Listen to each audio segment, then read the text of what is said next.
Shiv Sena, Congress, communist अशा या विविध पक्षांनी या महाविकास आघाडीचं आणि इंडिया आघाडीची जी निर्मिती झाली ते सगळे पदाधिकारी मोठ्या संख्येने उपस्थित झालेले आमचे वडीलधारी मंडळी, आमचे युवक मित्रांनी, माता बहिणी, खरं तर आपल्या महाराष्ट्राची एक परंपरा आहे. आपला महाराष्ट्र प्रत्येक जिल्हा, प्रत्येक तालुका त्याची अलग अलग विविधता आहे. आणि आपल्याला लातूर जिल्हा म्हटलं तर शिक्षणामध्ये अग्रेसर असलेला हा लातूर जिल्हा आहे, त्याला लातूर पॅटर्न आपण म्हणतो. पण राज्याचे मुख्यमंत्री काल भाजपच्या प्रचाराला आले होते आणि त्यांचे आका त्यांच्यासोबत होते. त्यांचे आका, त्याचं भाषण पण कोणीच आजकाल ऐकत नाही त्याच्या आकाचं. त्या ठिकाणी म्हणाले की लातूर पॅटर्न नाही, हा भंगार पॅटर्न. काय म्हणाला तो खोकेवाला मुख्यमंत्री? रेड्डी साहेब, लातूर पॅटर्न भंगार पॅटर्न आहे. हा कोणाचा अपमान झाला? लातूरकरांचा, लातूर जिल्ह्याच्या प्रत्येक नागरिकाचा. ज्या लातूरने विलासराव देशमुख साहेबांच्या आणि अनेक नेत्यांच्या माध्यमातून आमचा लातूर जिल्हा उभा झाला, त्याच्यातून अनेक नेतृत्व उभे केलेत. अनेक शिक्षणामध्ये काळिंगे साहेब असतील असे अनेक डॉक्टर, इंजिनियर आणि मोठ्या मोठ्या पदावर आमच्या महाराष्ट्रात नाही तर जगात मध्ये आमची मुलं मुली गेली. या पॅटर्नला अगर भंगार पॅटर्न म्हणला जात असेल तर आपण काय केलं पाहिजे? आता आपण काय केलं पाहिजे सांगा? आता यांचा भाजपचा भंगार केला पाहिजे की नाही? भाजपचा भंगार केला पाहिजे की नाही पाहिजे? हे त्यांचं ते काय खासदार जो होता तो उमेदवार त्यांचा काय बोलला नाही केला त्याच्याकडे लक्ष नाही. पण हा एक प्रकारची म्हणजे शिवा आपण त्याला म्हणतो, ते पूर्ण महाराष्ट्राच्या लातूर पॅटर्नचा स्वाभिमान सगळ्यांनाच आहे. पण त्या लातूरमध्ये येऊन भंगार पॅटर्न म्हणलं जात असेल तर आता भाजपचा कायम भंगार करण्याचं काम तुमच्या हातात आलेलं आहे आणि तुम्ही करणार असा माझा विश्वास. मी लातूर जिल्ह्याच्या या निवडणुकीमध्ये पहिल्यांदा आपल्या प्रचारासाठी आपल्या इथं आलो. मी अमित भैयाचं मनापासून त्यांना आभार व्यक्त करेन की अशा संतांच्या भूमिकेमध्ये, या भूमीमध्ये, स्वातंत्र्यवीरांच्या भूमीमध्ये मला आणून मला या भूमीचं दर्शन करता आलं, नतमस्तक होता आलं. आणि इथून मी लातूर जिल्ह्याच्या आमचे उमेदवार डॉक्टर शिवाजी काळगे यांच्या प्रचाराला मी या ठिकाणी येण्याचा योग मला अमित भैया तुम्ही आणून दिला. या भूमीवर येऊन मला खरं तर महाराष्ट्राच्या कानाकोपऱ्यात मी सगळीकडे जातो, पण ज्या ठिकाणी भाईचारा, आपसातलं प्रेम आहे आणि तिथं लोक गुण्यागोविंदाला आणतात, त्या संतांच्या भूमीमध्ये, स्वातंत्र्यवीराच्या भूमीमध्ये आल्यानंतर त्याचा आनंद एक आगळा वेगळा असतो. आणि खरंच भैया मी तुम्हाला सांगतो, तुम्ही 2 लाखानं नाही, हा उमेदवार 5 लाखाच्या मताच्या फरकाने निवडून आपला अशा पद्धतीची स्थिती आला. मी विशेष करून आज भाजप जे घाबरलेली आहे त्याचा राहुल गांधीजी सातत्याने उल्लेख करतात. त्याचं कारण काय की भाजपने कधी पण ते महाभारतातले खिलाडी आहेत, रामायणातले कधी नाही. फक्त रामाचं नाव घेणार आहेत, त्याच्यामध्ये रामाचं नाव घेतील, भगवान श्रीरामाचं नाव घ्यायचं, पण महाभारतातले सगळे रोल निभवायचे. अर्जुनाचा रोल कधीच निभवायचा नाही, पांडवाचा कधीच रोल निभवायचा नाही, पण कौरवाचा रोल निभवण्यामध्ये त्यांना फार त्यांच्यामध्ये त्या पद्धतीची ती त्यांच्यामधला तो स्कोप आहे, त्या पद्धतीचं वागतात आहेत. कारण की आपण पाहतोय की जी गॅरंटी आपण इंडिया आघाडी म्हणून दिलेली आहे, या इंडिया आघाडीच्या गॅरंटीमध्ये एक विशेषता अशी आहे की आम्ही जातीनिहाय जनगणना करू. जो ओबीसी मराठावाद आपला निर्माण करण्याचं पाप या लोकांनी केलं. आम्ही एकमेकाच्या बांधाला बांध लागू नये, आमच्या घरं लागू नये, आम्ही भाऊबंदकीने वागत होतो. त्या ठिकाणी या लोकांनी आमच्यामध्ये वाद निर्माण करून ओबीसी मराठावाद केला. 2014 मध्ये याच फडणवीसने सांगितलं होतं की केंद्रात आणि राज्यात आमचं सरकार द्या, मी मराठ्यांना आरक्षण देतो, मी धनगरांना आरक्षण देतो, हे सांगितलं भूमीच्या डेंडापासून या फसवणीसनं. आणि तिथून हे आग पेटली. यांच्या हातात सत्ता होती, राज्यात सत्ता यांच्या हातात होती, देशात त्यांच्या हातात सत्ता होती आणि मागासवर्गीयाचा प्रधानमंत्री आहे असं सांगलं जात होता. हा मागासवर्गीयाचा प्रधानमंत्री नाही, हा व्यापाऱ्यांचा बनिया असलेला प्रधानमंत्री नरेंद्र मोदीच्या रूपात आपण गेल्या 10 वर्ष आपण त्याचं कामकाज पाहतोय. यांनी काय केलं की पूर्ण मराठवाडा पेटवून टाकलं. तुम्ही भांडत बसा पण शेतकऱ्यांचे प्रश्न कुठल्याही त्याच्यावर चर्चा नाही. विधानसभेमध्ये भैया असेल मी असेल आम्ही सातत्यानं मांडत होतो की अवकाळी पावसामुळे मोठ्या प्रमाणात शेतकऱ्यांचं नुकसान झालं, बेरोजगाराचे प्रश्न आमचे मोठ्या प्रमाणात निर्माण झाले, पीक विमा आमच्या शेतकऱ्याला मिळत नाही, 50,000 रुपये प्रोत्साहनाच्या देण्याचा निर्णय केला अजूनपर्यंत शेतकऱ्याला मिळाला नाही, जे कर्ज आम्ही शेतकऱ्यांना बिनव्याजाचं द्यायचो त्या कर्जामध्ये 6% व्याज पुन्हा त्यांनी लावला. अशा पद्धतीनं शेतकरी विरोधी धोरण चाललं. पण आपण सगळेजण मराठा ओबीसी वादामध्ये लावलं त्यांनी कामाला, मीडिया पूर्ण त्याच्यामध्ये कामाला लागली आणि मूळ प्रश्न आपल्या बाजूला पडले. रोज शेतकरी आत्महत्या करत होते, शेतकऱ्यांवर चर्चा नाही, रोज मरे त्याच्यासाठी कोण चिंता करेल अशा पद्धतीची परिस्थिती निर्माण केली आणि मराठा आरक्षणामध्ये अखेरी हा खोक्याचा मुख्यमंत्री पुढे आला आणि सांगितलं मी देऊन टाकलं. सर्रास मराठा समाजाची फसवणूक केली. मी तुम्हाला सांगतो की जातीन्याय जनगणनेचा जो गॅरंटीमध्ये दिलेला आहे याच्यामध्ये आम्ही सगळ्यांना न्याय देण्याची भूमिका. आपल्या देशामध्ये 1931 पर्यंत जातीन्याय जनगणना झाली, त्याच्यानंतर जातीन्याय जनगणना झाली नाही, फक्त शेड्यूल कास्ट आणि शेड्यूल ट्राईब या 2च जातीची जातीन्याय जनगणना झाली. त्याच्यामुळे कोणाला राहायला घर आहे की नाही, खायला अन्न आहे की नाही, सामाजिक शैक्षणिक आणि आर्थिक हा आढावाच आपल्याजवळ नाही. आणि म्हणून राहुल गांधीजी कन्याकुमारी ते काश्मीर पदयात्रा केली, मणिपूर पासून तर मुंबईपर्यंत त्यांनी यात्रा केली आणि देशातल्या लोकांच्या भावना त्यांनी समजल्या आणि त्यांना सांगितलं की त्यांना जिथपर्यंत आपल्याला कोणाला राहायला घर आहे की नाही, खायला अन्न आहे की नाही, त्याच्या मुलं शिकायला व्यवस्था आहे की नाही, शिकल्या त्या नोकरी आहे की नाही, काय परिस्थिती आहे, जिथपर्यंत आमच्याजवळ याचा पूर्ण रिपोर्ट नसेल तिथपर्यंत आपल्याला देशाच्या लोकांना न्याय देता येणार नाही. आणि म्हणून ही जातीन्याय जनगणना भूमिका ज्या ठिकाणी मांडली तिथूनच या भाजपच्या पायाखालची पूर्ण वाळूच नाही जमीनच सरकली. जे मोहन भागवत कधीच निवडणुकीच्या काळात बोलत नव्हते ते बोलायला लागले की आम्ही आरक्षण काढणार नाही. याच मोहन भागवतनी बिहारच्या निवडणुकीमध्ये सांगितलं की आमचं सरकार आलं तर आम्ही आरक्षण संपवू. याच मोहन भागवतनी सांगितलं राजस्थानच्या निवडणुकीमध्ये की आमचं सरकार आलं तर आम्ही आरक्षण संपवू. हे आरक्षण विरोधी लोक आहेत. शेतकरी विरोधी जसं आहे तसं आरक्षण विरोधी आहे.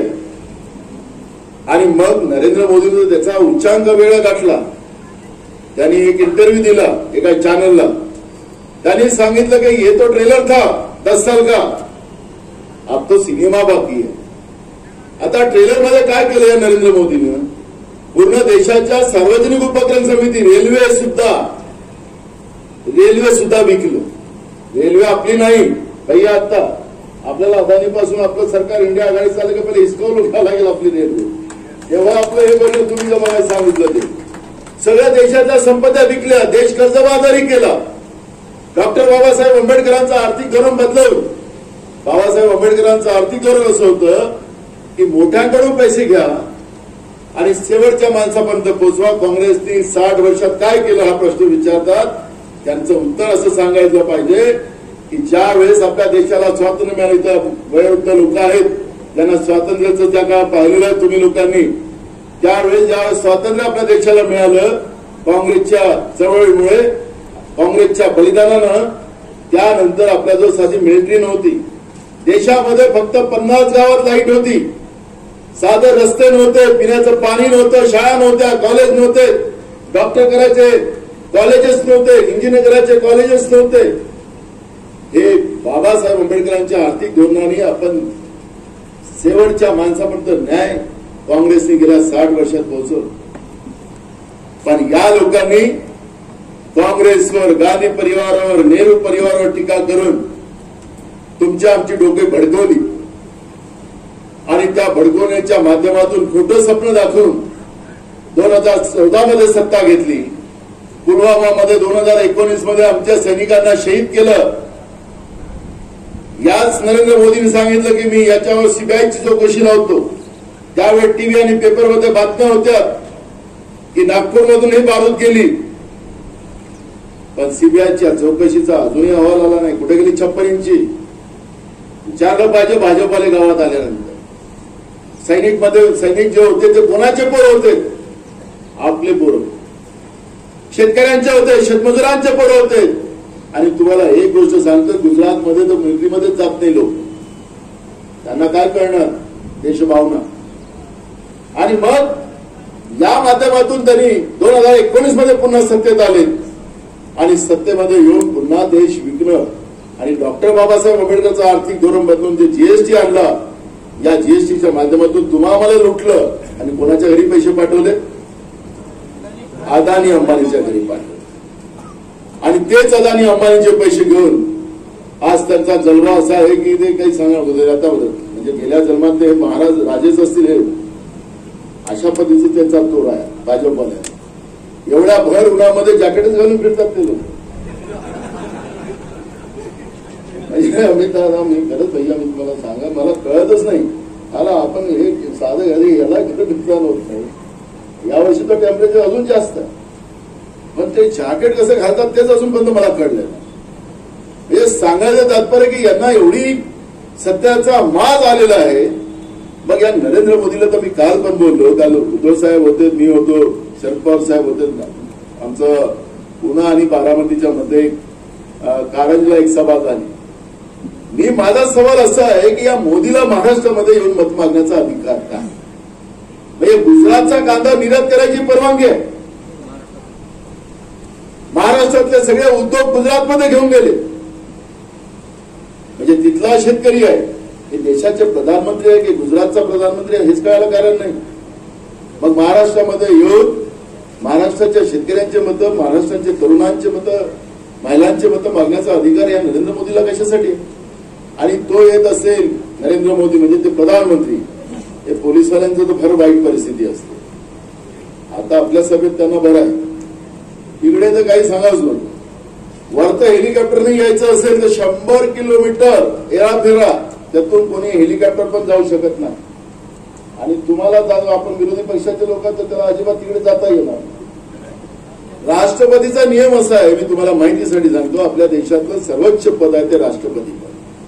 त्यांना याची व्हॅल्यू नाही. पाहिलं ना आपण परवा, आदिवासी महिला आमच्या राष्ट्रपती आहे. लालकृष्ण अडवाणी साहेबांना भारतरत्न पुरस्कार देण्यात आला. त्या बिचाऱ्या उभ्या आहेत आणि प्रधान नरेंद्र मोदी लालकृष्ण अडवाणीच्या बाजू बसलेले आहेत आणि ते उभे आहेत आपल्या बिचारा राष्ट्रपती. हा त्या पदाचा, त्या गरिमेचा अपमान केला. कारण त्या आदिवासी महिला आहेत, आपली किंमतच नाही त्यांच्याजवळ. त्यांचं एक वेगळं लेवल आहे. लेवलच असं आहे भैया, ते एक लेवल वेगळं आहे. आपल्या लोकांची किंमतच नाही. आपल्या शेतकऱ्याच्या घामाचा वास सहन होत नव्हता. जसं मगाशी विनायकराव सांगत होते, विनायकराव फक्त त्यांनी तसं नाही केलं, इंग्रजापेक्षा वाईट परिस्थिती केली. ही मागणी काय होती? MSPचा.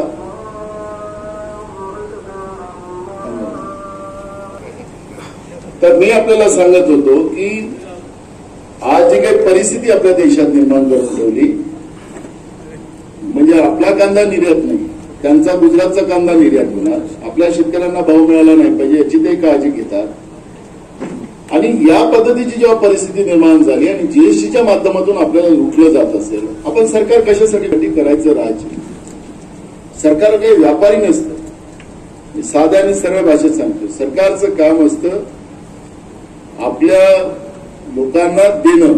शेतकऱ्याला दिलं पाहिजे, तरुणांना दिलं पाहिजे, महिलांना दिलं पाहिजे, सगळ्या स्तरातल्या लोकांना न्याय दिला पाहिजे, ही भूमिका आहे. यांनी काय म्हटलं नरेंद्र मोदींनी की काँग्रेसनं ही जातीनिहाय जनगणना करते, तुमचं आर्थिक सर्वेक्षण करताय, म्हणजे तुमचं मंगळसूत्र त्या मुसलमानांना देणार आहे असं तो सांगतो. त्याला या सोशल मीडियामध्ये तरुण पिढीने इतकं ठोकलं त्याला की त्या दिवशी मंगळसूत्र विसरलं. त्यापासून मंगळसूत्र बोलत नाही ते. आम्ही 1 लाख रुपये दर वर्षाला महिलांना देण्याचा निर्णय केलेला आहे. हा गॅरंटी काय आम्ही देण्याच्या गोष्टी करतो तर घेण्याच्या गोष्टी. जीएसटी मध्ये कोणी घेतलं? खताची पोत्री, आपण शेतकरी वर्गाची लोक आधी आम्हाला, आज खताची पोत्रीचे वजन किती आहे? 45 किलो. 2014 मध्ये किती किलो होती? साधा आपण डीएपी खताचा भाव पाहिला 2014 मध्ये तो 450 रुपये होता. आता किती आहे? 1700. हे आपल्याला गावामध्ये सांगतात मोदीनं आम्हाला 6000 रुपये पाठवले, वर्षाचे 6000 पाठवले. मोदी तुमच्याजवळून किती पैसे घेऊन जाते तुम्हाला अंदाज आहे का? मोदी तुमच्याजवळून वर्षाचे 2 एकराचा शेतकरी असेल त्यामुळे 1 लाख रुपये घेऊन जातो.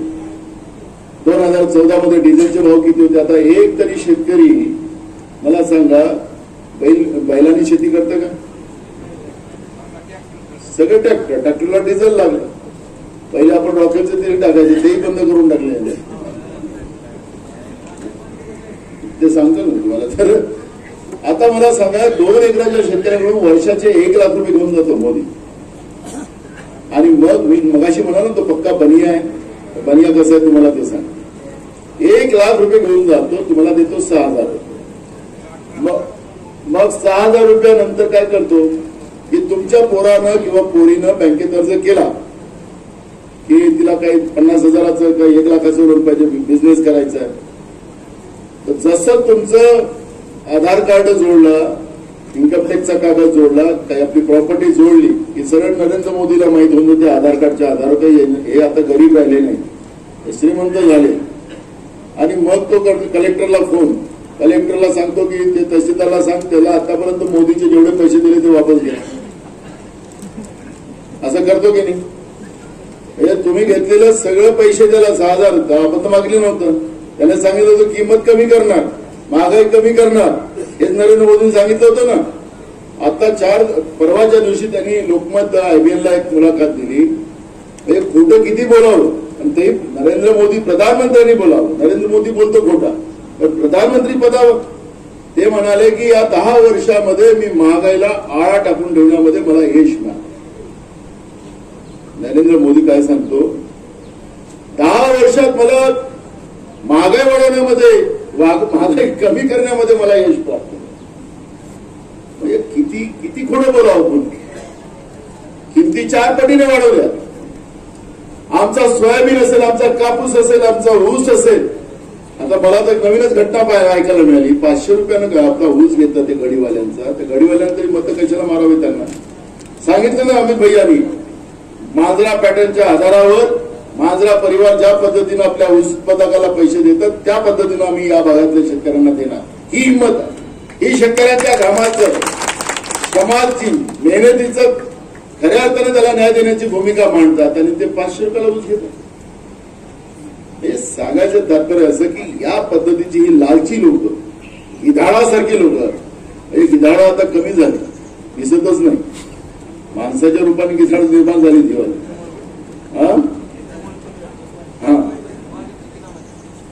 या पद्धतीने समजा हे चित्र होत असेल. आम्ही सांगितलं की आमचा ग्रॅज्युएट झालेला मुलगी असेल त्याला पहिली नोकरी देण्याची हमी आम्ही दिली. 8,500 रुपयाचं स्टायपन दर महिन्याला त्याला द्यायचं, अशा पद्धतीचा निर्णय केला. म्हणजे समजा त्या 30 लाख कर्मचाऱ्याचे पद तर भरूच, पण त्याच्यामध्ये एक विशेषता अशी सांगितली या गॅरंटीमध्ये की आज महाराष्ट्रामध्ये पोलिसांची भरती असेल, आरोग्य सेवकांची असेल, तुमचं कृषी सहाय्यक असेल, तलाठ्यांचे पद असतील. आमचे मुलं मुली बिचारे जे पोलीसमध्ये भरती व्हायला सकाळपासून धावत राहतात, पेपरमध्ये अभ्यास करतात, पूर्ण रोज कुठं कोचिंग लावतात.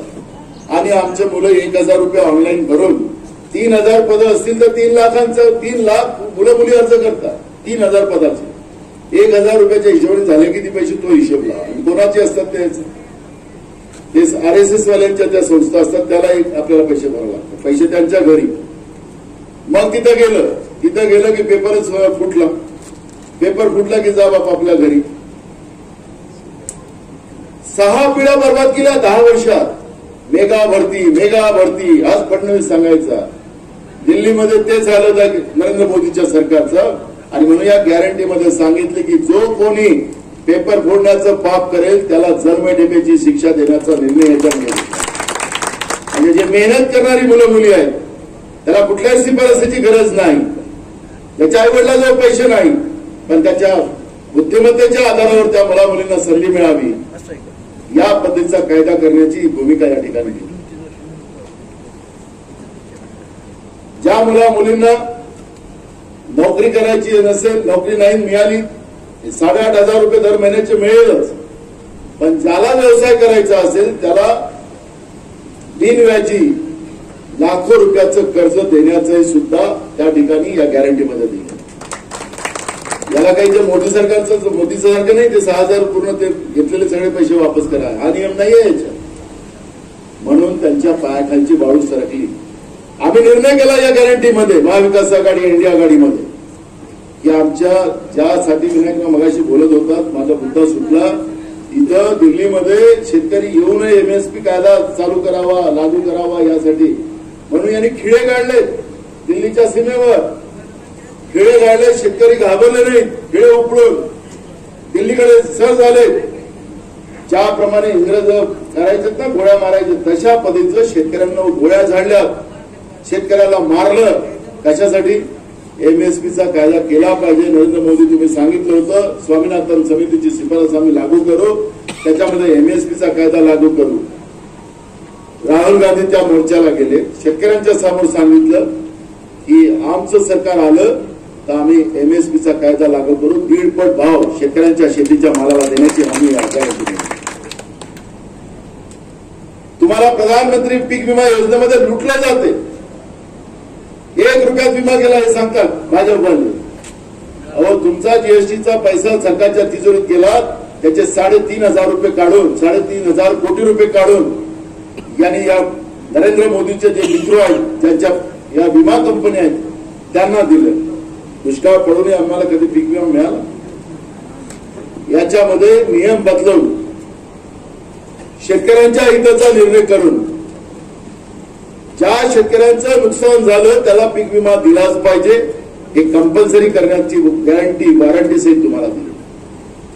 त्याचप्रमाणे तिथंच थांबले नाही, त्याप्रमाणे यामध्ये अजून एक भूमिका घेतली की शेतकऱ्यांना वारंवार लोकप्रतिनिधीला वारंवार कर्जमाफीची मागणी करण्याची गरज पडली नाही पाहिजे म्हणून एक संविधानिक आयोग निर्माण केला जाईल आणि त्या संविधानिक आयोगाच्या माध्यमातून ते आयोग त्याच्या भागात दुष्काळ पडेल, ती जी परिस्थिती निर्माण होईल तो आयोग तिथं जाईल आणि आयोगानं शिफारस केली तर सरकारला याची कर्जमाफी केलीच पाहिजे या पद्धतीची गॅरंटी या ठिकाणी. दिल्लीमध्ये सरकार इंडिया आघाडीचं आलं तर पहिला निर्णय शेतकऱ्यांच्या कर्जमाफीवर घेतला जाईल ही गॅरंटी या ठिकाणी. आणि म्हणून त्यांच्या पायाखालची वाळू सरकली आणि बेफाम बोलतात. तर नरेंद्र मोदी तर काही नाही, परवा पुण्यामध्ये रेसकोर्सवर त्यांचा हे होता. रेसकोर्स म्हणजे घोडे धावतात त्याला रेसकोर्स म्हणतात, इंग्रजीमध्ये आपण त्याला रेसकोर्स म्हणतो. जे घोड्यांची शर्त होते, आपल्या पहिल्यांचं शंकरपट होतं तो वेगळा, घोड्यांचा जो रेस होते त्याला रेसकोर्स म्हणतात. आता तिथं रेसकोर्स मध्ये का यांनी सभा घेतली हा एक प्रश्नच आहे. कारण महाराष्ट्रामध्ये खूप घोडे विकत घेतले ना त्यांनी, कधी घोडे नव्हते, त्याला माहीतच नाही. त्याच्यामध्ये मुश्किलनं 15,000 लोक जमा झाले, त्याला 3,000 रुपयाच्या भावाने आणलं, एका एकाला 3,000 रुपये. आता इथं पैसे देऊन आणले का विनायक? हो पदरचे पैसे खर्च करून आला, तिथं पैसे देऊन आले तर नको नाही पोहोचले. कारण की महाराष्ट्राच्या शाहू फुले आंबेडकरांच्या विचाराच्या महाराष्ट्राला, छत्रपती शिवाजी महाराजांच्या महाराष्ट्राला मानित करण्याचं सातत्यानं मग शिवसेनेचे लोक असो, राष्ट्रवादीचे लोक असो, त्यांचे घरं फोडण्याचं काम यांनी केलं. त्यांना गद्या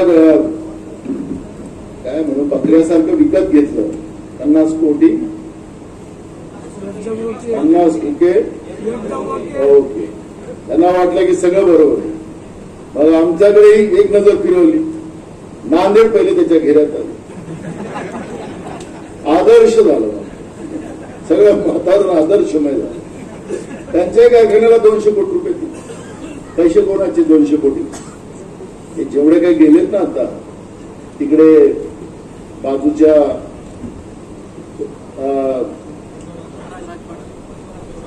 उस्मानाबाद मधून तिथून एक गेलेत आमचे, त्याच्याही कारखान्याला पैसे. आखरी पैसे कुठले काय फडणवीस काय एकनाथ शिंदे आपल्या करून दिले? तुमचे पैसे जीएसटी मधून गेलेले. इकडे त्यांना महागाईच वाढवायची आहे ना, पैसे कोणाच्या खिशातून काढायचे? तुमच्याच खिशातून ना. मग हे घोडे होते की गधे होते? आमचे दोन घेतले त्याच्यात. म्हणून तो नांदेडमध्ये विनायकराव याच्यामुळे तुमच्या मित्राचं नुकसान. आमच्या केसमध्ये तुमच्या मित्राचं नुकसान. सांगा त्यांना, आता विचार करा, येऊन द्या तुमच्याकडे.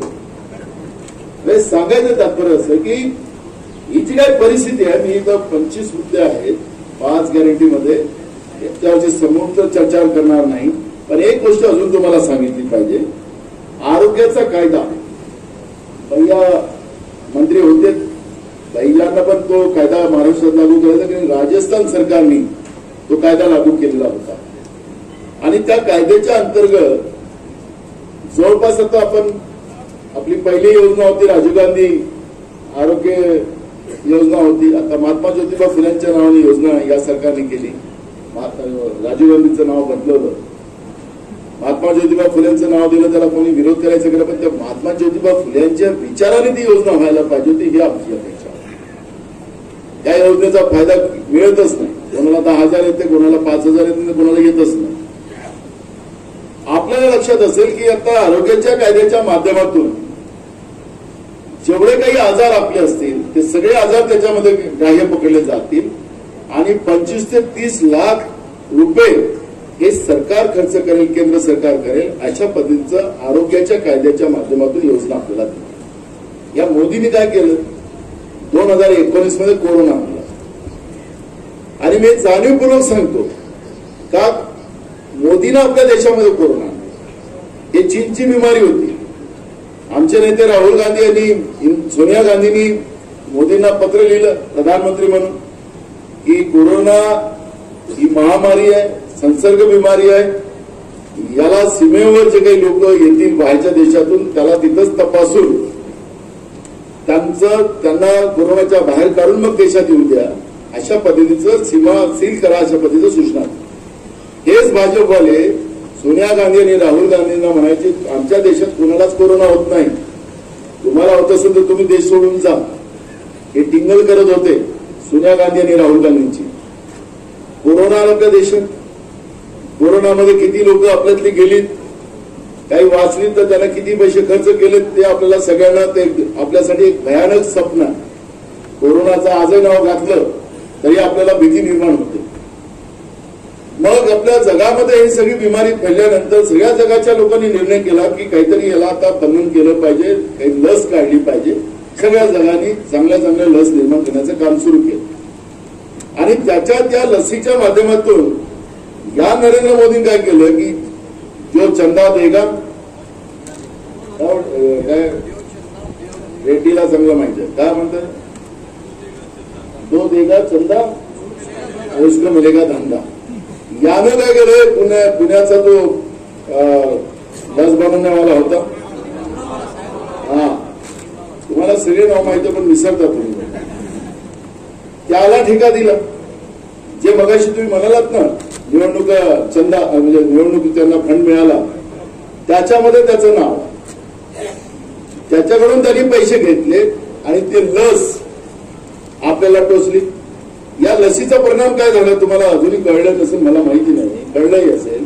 जवान पोरी आता अटॅकने मरतात.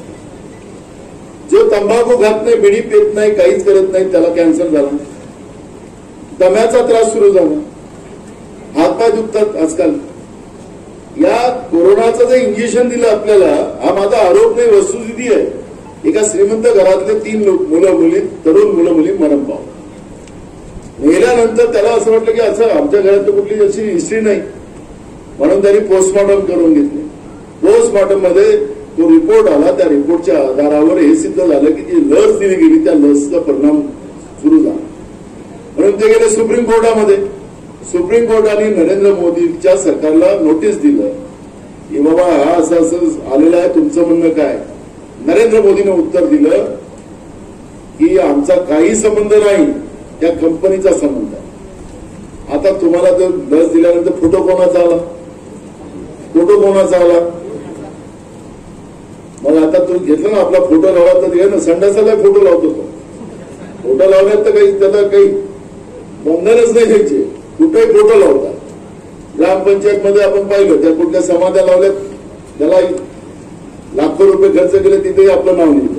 कुत्रा रोज जाऊन तिकडे पूजा करतो आहे ना. त्या आपल्या गावच्या स्वातंत्र्यवीराचं नाव पण त्याच्यात लिहिलं आणि त्याच्यामध्ये एकमेकाचा तो अपमान आहे.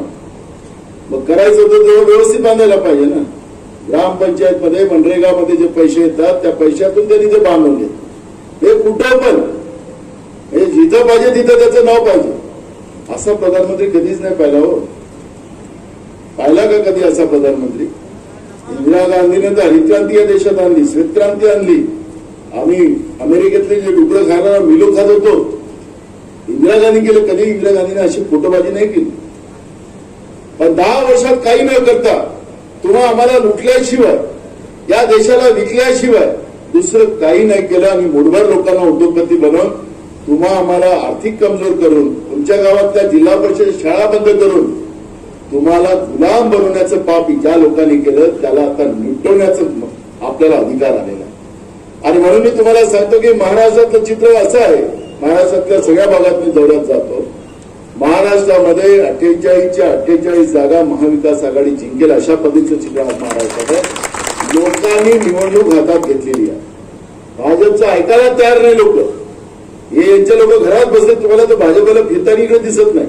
मला तर मग अशी आपले उमेदवार भावी खासदारच आता त्याला शिक्कामोर्तब 4 तारखेला होईल. आता त्याने म्हणाला की मागचा खासदार इकडे फिरायलाच आला नाही, साधा भेटला पण कोणाला नाही. आपला लोकप्रतिनिधी आपल्या सुखदुःखात सामील होत नसेल तर त्या लोकप्रतिनिधीचं काय काम आहे? त्याला फक्त कॉन्ट्रॅक्टर व्हायचं, पैसे कमवायचे तेवढंच काम आहे ना. तर त्याला आता मला कॉन्ट्रॅक्टरच कर. आपलं सरकार आलं की त्याचं सगळं काढून टाकू आपण. काम न करता पैसे घेतात. नांदेडमध्ये विनायकराव मी नांदेड ते पूर्ण रस्त्यावर गेलो. म्हणजे काय मला म्हणजे फार वाईट वाटलं. मोठा लांब रस्ता आहे, तिकडे मला सभा होती, त्याच रस्त्याने जावं लागलं. पूर्ण खोदलेला रस्ता, 120 कोटी रुपयाचा रस्ता. त्याला सुरुवातीला वर्क ऑर्डर मिळालं त्या कॉन्ट्रॅक्टरला. त्या कॉन्ट्रॅक्टरकडून तिथल्या नेत्यांनी पैसे घेऊन टाकले. त्याला सांगितले काम चालूच नको करू, आम्हीच सरकार आहोत. मग त्याला वर्षभर तसं ठेवलं. पुन्हा त्याचं CSR वाढले, पुन्हा त्याला 100 कोटी वाढवले.